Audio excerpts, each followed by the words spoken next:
مسجد اقصی جو ہے وہ آج پھر کسی فاروق اعظم کی یلغار کی منتظر ہے اور کسی صلاح الدین کی پکار کی منتظر ہے۔ حضرات گرامی قدر امت مسلمہ کے سوئے ہوئے ضمیر کو فلسطینیوں کی آہیں اور سسکیاں جو ہیں وہ جگانے کی کوشش کر رہی ہے، لیکن سویا ہوا ضمیر جاگ نہیں رہا۔ مسلمان نے اس حقیقت کو بلا دیا کہ انما المؤمنون اخوہ، کہ مومن آپس میں بھائی بھائی ہیں، اور مسلمانوں نے اس حقیقت کو بلا دیا کہ اخوت اس کو کہتے ہیں۔ چبھے کانٹا جو کابل میں تو ہندوستان کا ہر پیر و جواں بے تاب ہو جائے۔ مسلمانوں کو اس حقیقت کو دوبارہ دل سے لگانے کی ضرورت ہے۔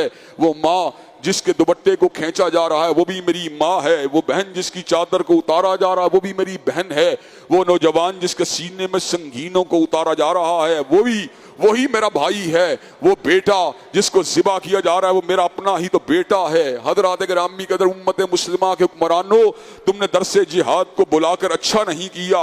حضرت علامہ نے بجا طور پہ کہا تھا، تجھ کو بتاتا ہوں تقدیر امم کیا ہے، تجھ کو بتاتا ہوں تقدیر امم کیا ہے، شمشیر و سناول، تجھ کو بتاتا ہوں تقدیر امم کیا ہے، شمشیر و سناول، شمشیر و سناول، طاؤس اور رباب آخر۔ حضرات گرامی قدر افسوس کی بات یہ ہے ہم نے اللہ اور اس کے رسول کے پیغام کو بلا دیا، نتیجتاً کیا ہوا؟ ضربت علیہم الذلۃ والمسکنہ وباؤوا بغضب من اللہ۔ آج ذلت اور مسکنت کی بنیادی وجہ کیا ہے اور اللہ کے عذاب کی بنیادی وجہ کیا ہے؟ ذالک بانہم کانوا یکفرون بآیات اللہ ویقتلون النبیین بغیر الحق ویقتلون الذین یامرون بالقسط من الناس۔ اس کی بنیادی وجہ یہ ہے کہ ہم آیت اللہ کو جھٹلانے والے ہیں، ہم انبیاء کے پیروکار اور ان کے جانشینوں اور ان کے ورثاء کو شہید کرنے والے ہیں، اور ہم زمین کے اوپر گناہوں اور یورش کو بپا کرنے والے ہیں۔ اللہ تبارک و تعالی ہمیں صحیح معنوں میں اپنی اصلاح کرتے ہوئے اپنے حقیقی دین کی پلٹنے کی توفیق دے۔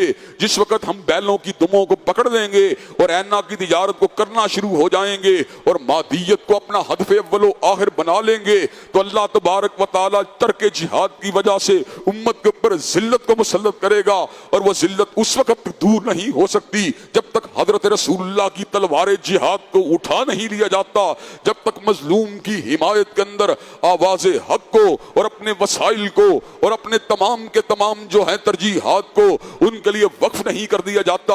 اور اس ضمن کے اندر ایک آخری بات کہہ کے اپنی بات کو ختم کروں گا، ان اللہ اشتری من المؤمنین انفسهم واموالهم بان لهم الجنہ۔ اللہ نے مومنوں کی جان اور مالوں کے بدلے ان سے جنت کی ٹریڈنگ کی ہے۔ یقاتلون فی سبیل اللہ، وہ اللہ کے راستے میں لڑتے ہیں، فیقتلون ویقتلون، پھر وہ دوسروں کو بھی جو قادائے دین کو بھی مارتے ہیں اور خود بھی مرتے ہیں۔ پھر نتیجہ کیا نکلتا ہے؟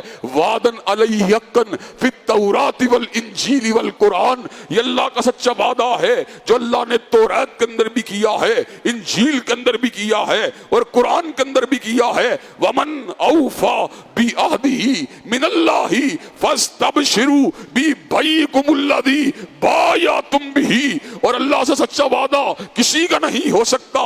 فاستبشروا ببیعکم الذی بایعتم بہ، اور بشارت ہو تم سب کے لیے کہ اس سے اچھی ٹریڈنگ کی کوئی گنجائش موجود نہیں ہے۔ اور اللہ تبارک و تعالیٰ سے جو ہے گڑ گڑا کے دعا مانگے کہ اللہ مسلمان حکمرانوں کو ہوش کے ناخن لینے کی توفیق دے کہ وہ اعدائے دین کے مقابلے پر اور کفار کے مقابلے پر سینہ صبر ہونے کے لیے تیار ہو جائیں۔